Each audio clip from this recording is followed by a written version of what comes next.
ओम नमो नारायण मित्रों। तो शिव महापुराण,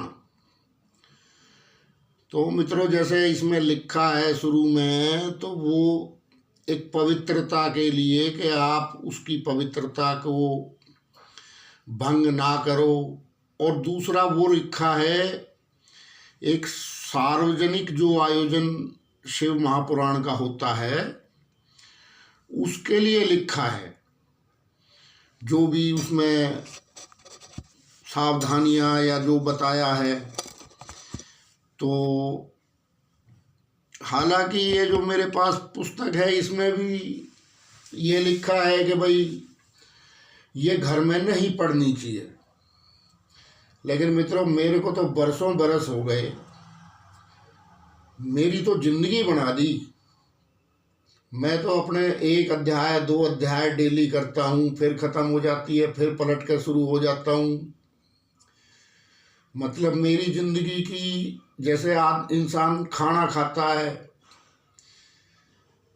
पानी पीता है, इसी तरह से मेरी ज़िंदगी, जिस दिन मैं अगर कभी कभी ऐसा भी हो जाता है मैं बाहर हूँ दिल्ली के, या कोई ऐसी दिक्कत हो जाती है तो मैं नहीं कर पाता, तो मेरे को खाली खाली लगता है। तो चलो मित्रों, आज विंध्येश्वर संहिता का 14वां अध्याय है। इसमें कुछ ज्योतिषी सूत्र हैं। तो पहले तो आपका ये वहम निकालना था कि भाई लोग कहते हैं घर में नहीं पढ़नी चाहिए। तो मित्रों मैं बैठा हूँ, आपके सामने हूँ, बड़ा ठीक ठाक हूँ। जब से मैंने इस महापुराण का आश्रय लिया है मेरी जिंदगी बदल गई है, मेरे कर्म बदल गए हैं, और जो मुझे अनुभव होते हैं वो मैं बता नहीं सकता। वो आप जब नियम से पढ़ोगे पवित्र होके तो आपको स्वयं पता लगेगा, उसके लिए मैं नहीं कुछ कहूँगा। तो ये 14वां अध्याय है, इसमें यज्ञ आदि का विवेचन किया है शिव महापुराण। तो ऋषि बताते हैं कि अग्नि यज्ञ कितने प्रकार के होते हैं उस विषय में ये बता रहे हैं। अग्नि यज्ञ, देव यज्ञ, ब्रह्म यज्ञ, गुरु पूजा और ब्रह्म तृप्ति। तो इन सबको कर्म से बताइए महाराज, सूत जी से कह रहे हैं ऋषि। तो सूत जी बोले अग्नि में द्रव्य युक्त हवन करना ही अग्नि यज्ञ है। तो जो भी आपके पास उपलब्ध हो, ठीक है ना मित्रों। इसमें भी बड़े भरम है, भाई काहे की लकड़ी लाऊं, काहे का। अब ये जो लकड़ी हम लेते हैं पैकेट बड़ा अच्छा है, ओम ओम ओम छाप रखा है, इन भगवान की तस्वीर भी है। इन पैकेटों के लिए मुझे विशेष प्रबंध करना पड़ता है, क्योंकि डेली एक पैकेट लग जाता है सुबह शाम में।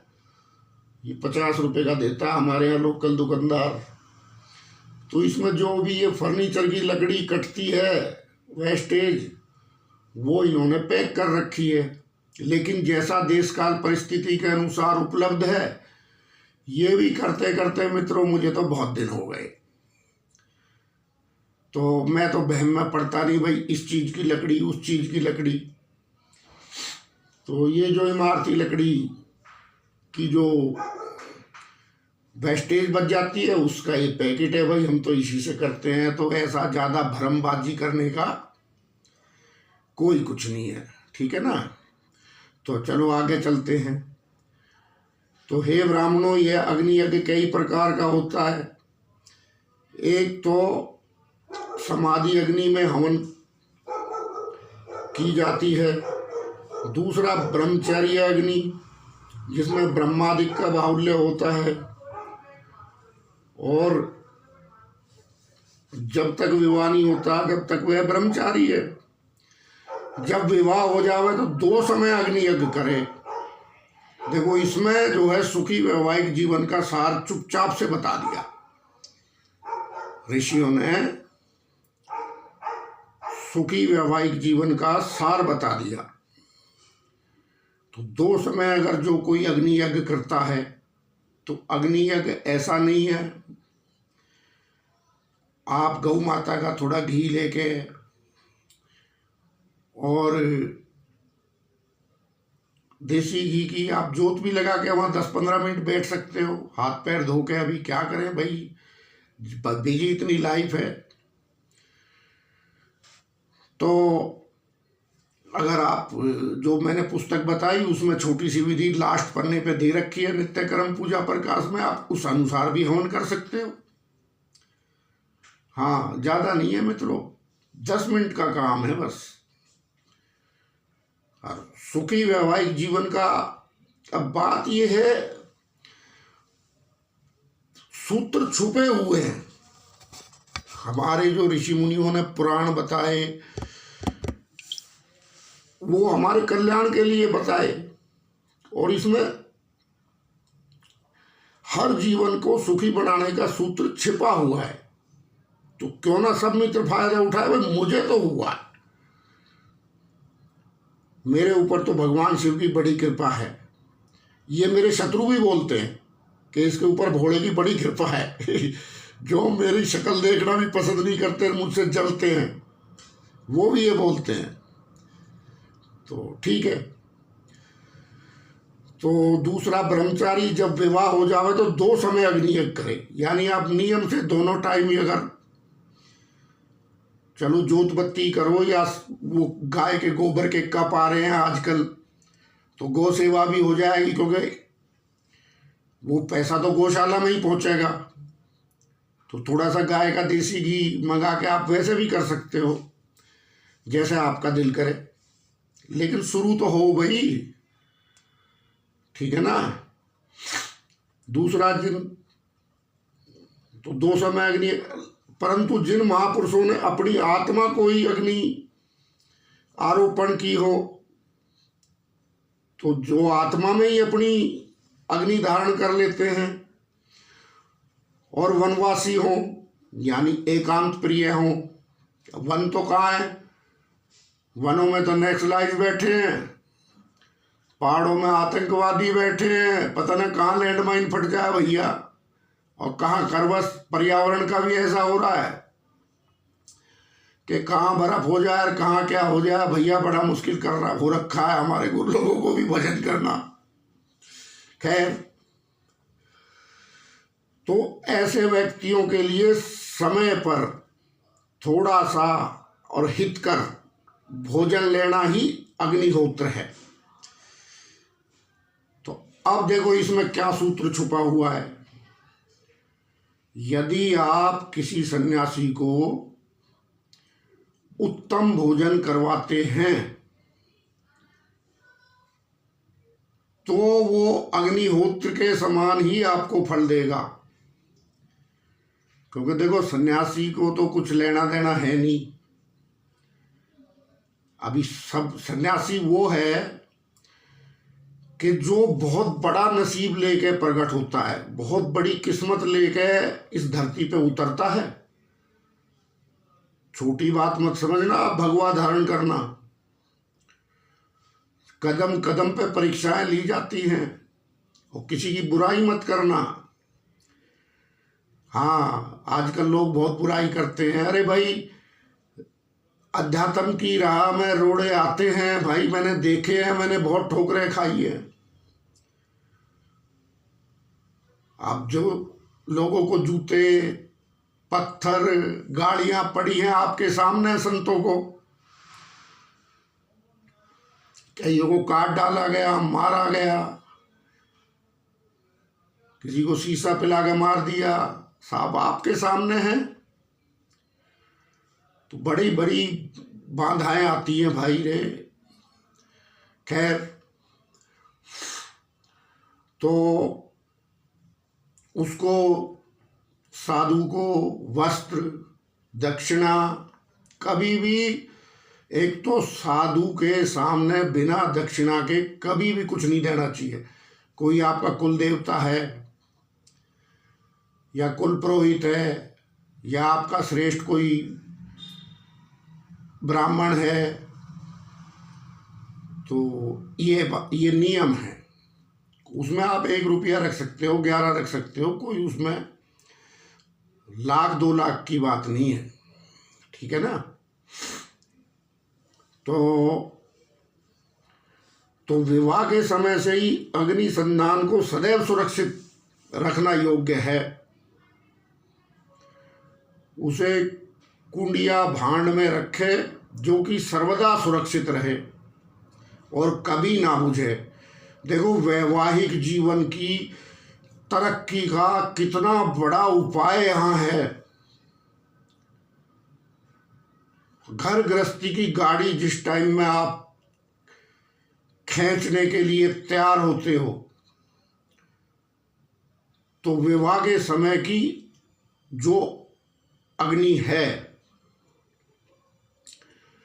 उसको यदि आप सुरक्षित कर लो तो आपका जीवन सुरक्षित हो गया। ये शिव महापुराण का ज्योतिषीय उपाय है भाई।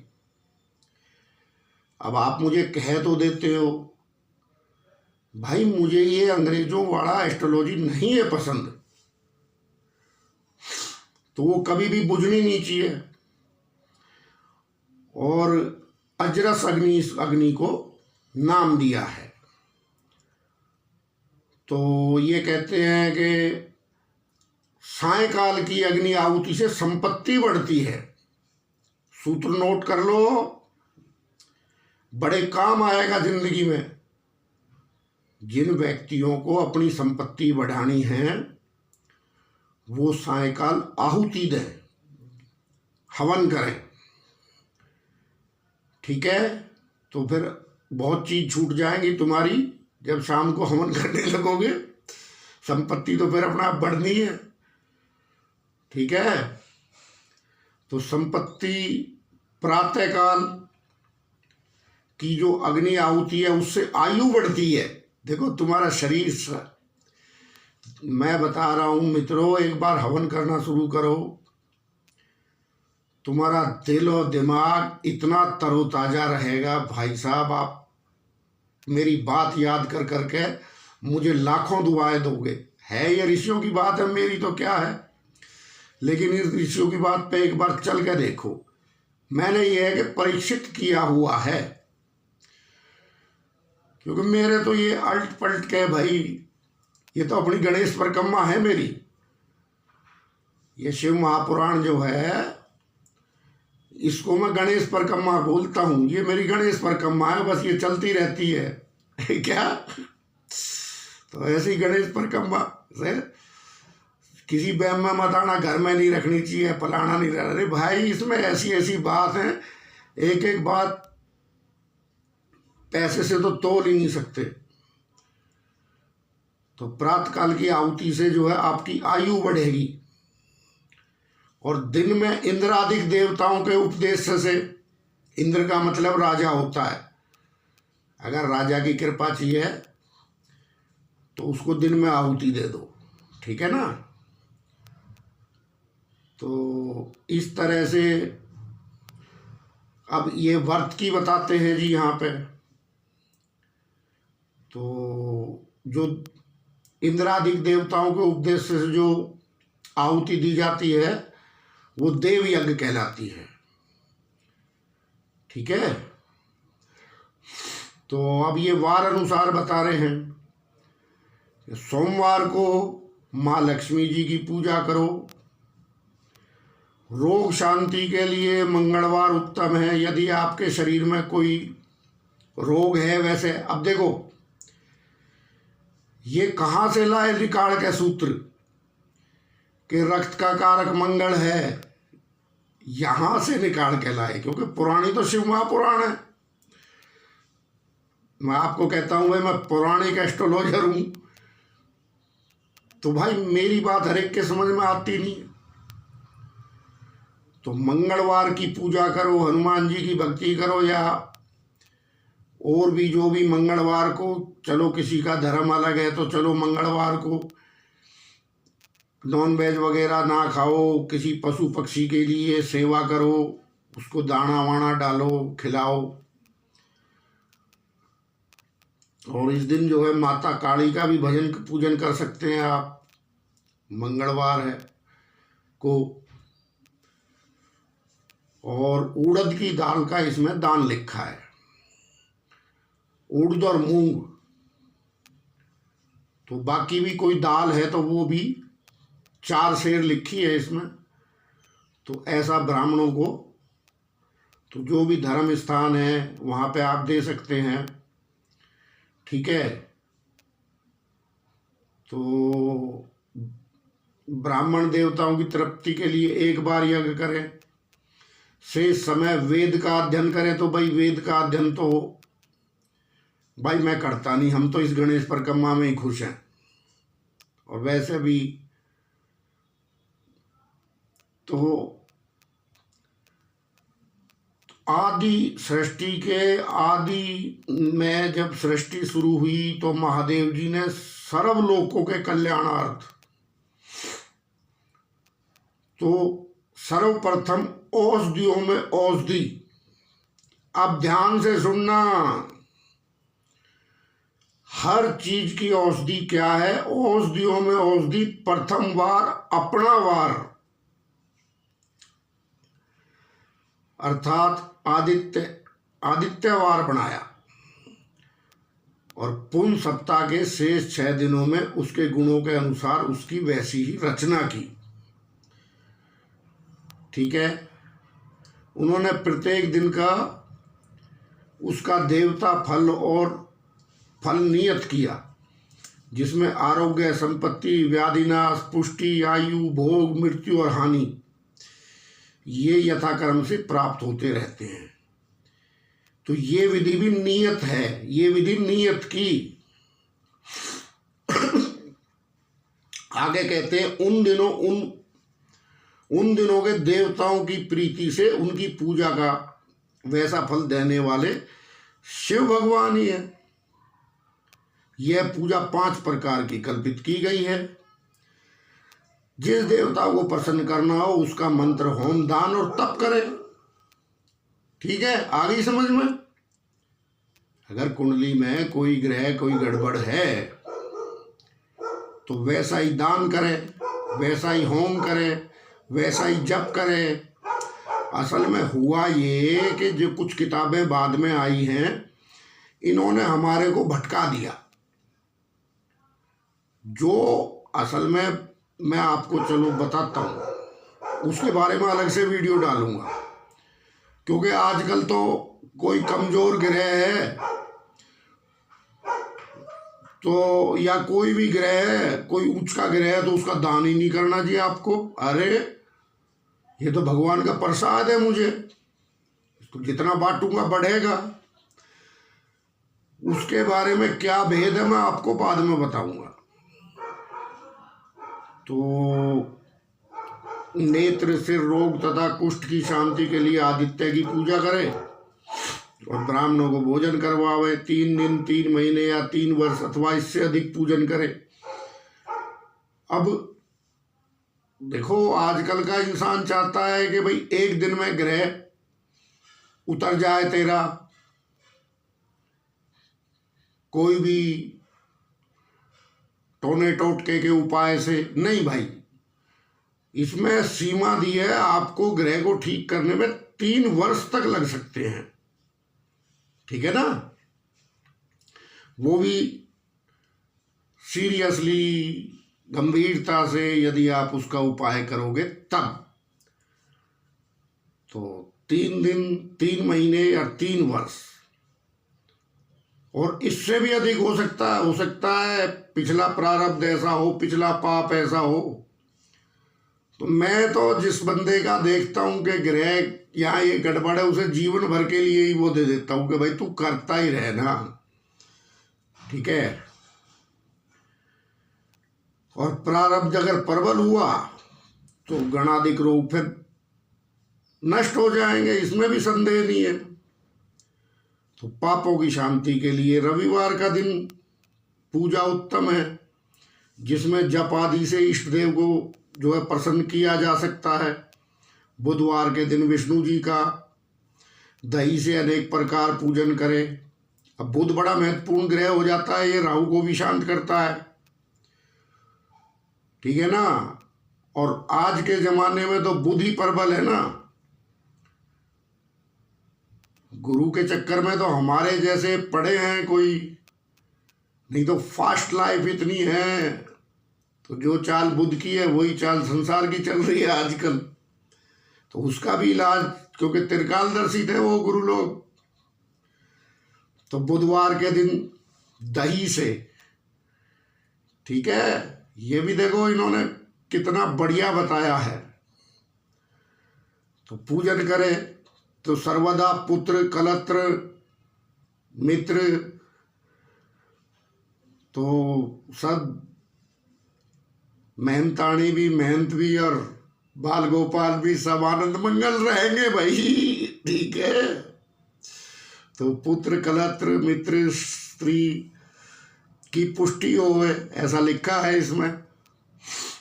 बृहस्पति का दिन आयुवर्धक है, तो इस दिन ब्राह्मणों की, साधुओं की, आचार्यों की जो ज्ञान ध्यान में श्रेष्ठ हैं, या अपने टीचरों की, हाँ ऐसा भी कर सकते हैं, जो आपके टीचर हैं वो भी।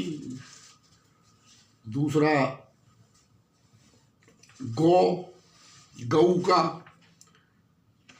गऊ की सेवा भी आप बृहस्पतिवार के दिन करेंगे तो जय जयकार हो जाएगी।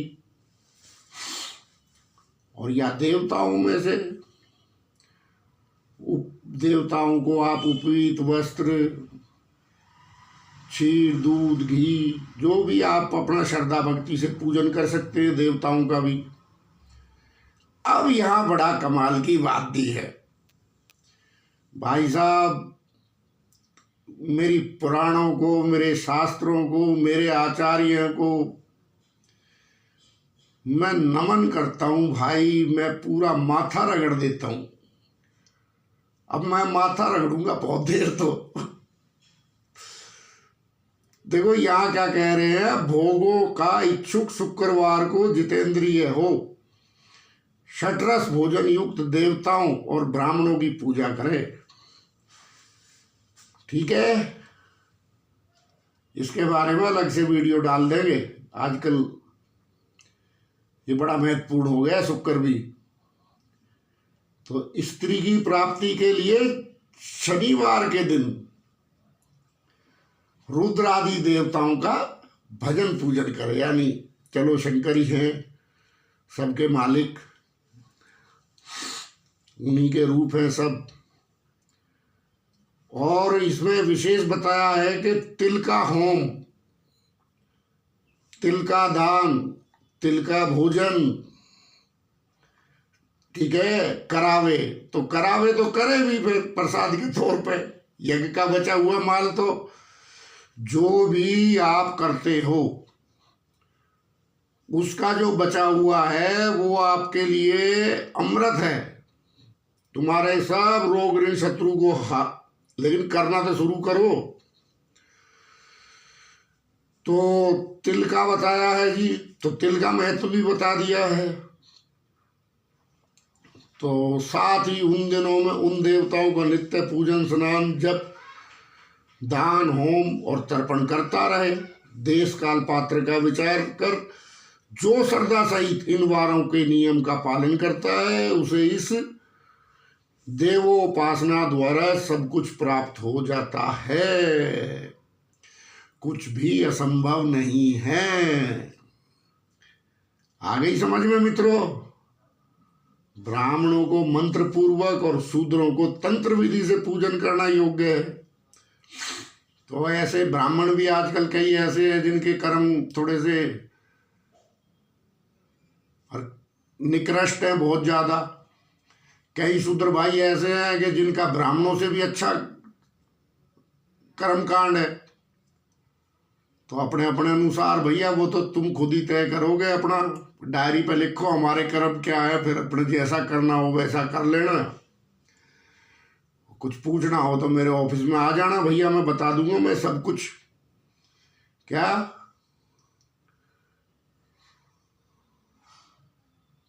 करके बैठा ही हूं, कर ही रहा हूं।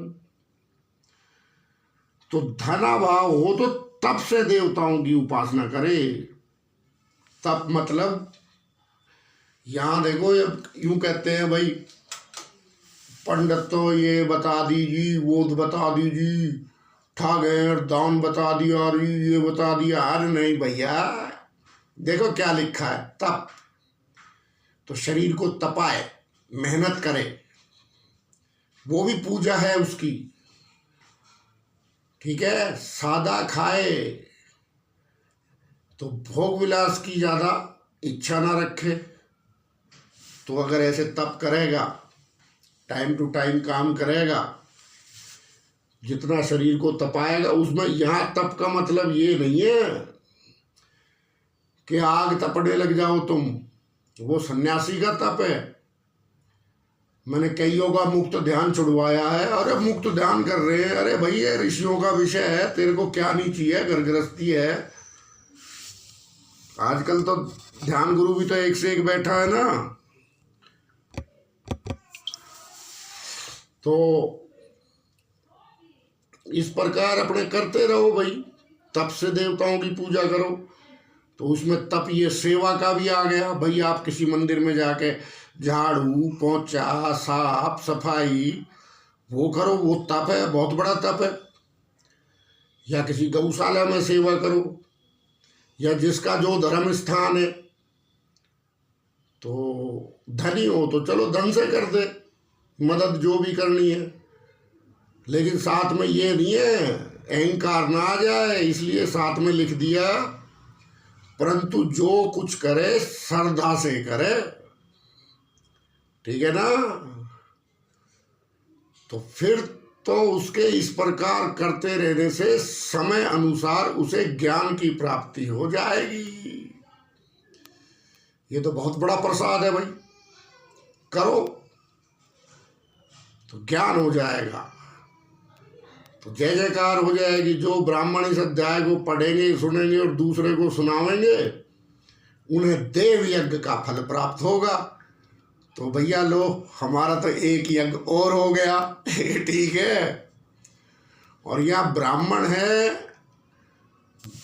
बुद्धिमान से, जिसकी बुद्धि संतुलित है, तो वो ब्राह्मण है। ठीक है। ऐसे जात पात थी नहीं हमारे सनातन धर्म में, क्योंकि सेवा पंथ भी, सेवा क्रम भी बहुत महान है। लेकिन अब चलो जो भी है, हजारों साल की गुलामी में काफी कुछ बदल गया, उसके बारे में भी कभी बात करेंगे यार, क्या बात है। तो ठीक है मित्रों, एक साधारण से स्वभाव में, मैं कोई आचार्य नहीं, मैं कोई सिद्ध नहीं, मैं कोई बहुत महापंडित नहीं, एक साधारण सा आदमी, और असाधारण भाषा में आपको ऐसा लगा मुझे कि चलो अब बीच बीच में काम के अध्याय आएंगे, क्योंकि तो कुछ लोग तो पढ़ने लगेंगे भाई। जब इंटरनेट पे है, यूट्यूब पे शिव महापुराण है, टीवी में शिव महापुराण आ रही, तो भैया घर में पढ़ने में क्या जा रहा है तुम्हारा, ये बताओ ना। तो जमाने बदल गए, पढ़ा करो। मैं बैठा है, उदाहरण बरसों हो गए भैया, मतलब ये मान लो आप 30 साल तो खरे हो गए। ठीक है। वो एक अलग बात है। ये तो मैं जब भी पढ़ता था, जब मैं बिल्कुल बिगड़ा हुआ था, राहु की महादशा थी। लेकिन फिर गुरु की महादशा मेरी शुरू हुई तो मुझे क्या आनंद मिला, क्या अनुभव मिले, वो भी कभी आपसे शेयर करेंगे। वैसे तो पुस्तक आएगी अभी, मेरी राहु की महादशा, उसमें कुछ अध्याय गुरु की महादशा के भी जोड़ूंगा। तो हम तो भाई देखो प्रैक्टिकल आदमी हैं। ठीक है ना। प्रैक्टिकलिटी एक अलग चीज है और किताबी चीज एक अलग चीज है। तो किताब को भी, शास्त्र को भी आप बार बार बार बार बार बार पढ़ोगे तब वो अपना परिचय देगा। ऐसे परिचय नहीं देगा। आप सोचो, लो जी एक बार पढ़ के हमने शिव जी महाराज पे एहसान कर दिया, शिव महापुराण पढ़ के। श्रद्धा भक्ति भी आपकी डेवलप होती रहेगी। चलो मित्रों, वीडियो 30 मिनट की होगी, पूरे आधे घंटे की। मुझ पर तो वैसे ही इल्जाम लगते रहे हैं कि बहुत लंबी वीडियो बनावे। चलो मित्रों, ओम नमो नारायण।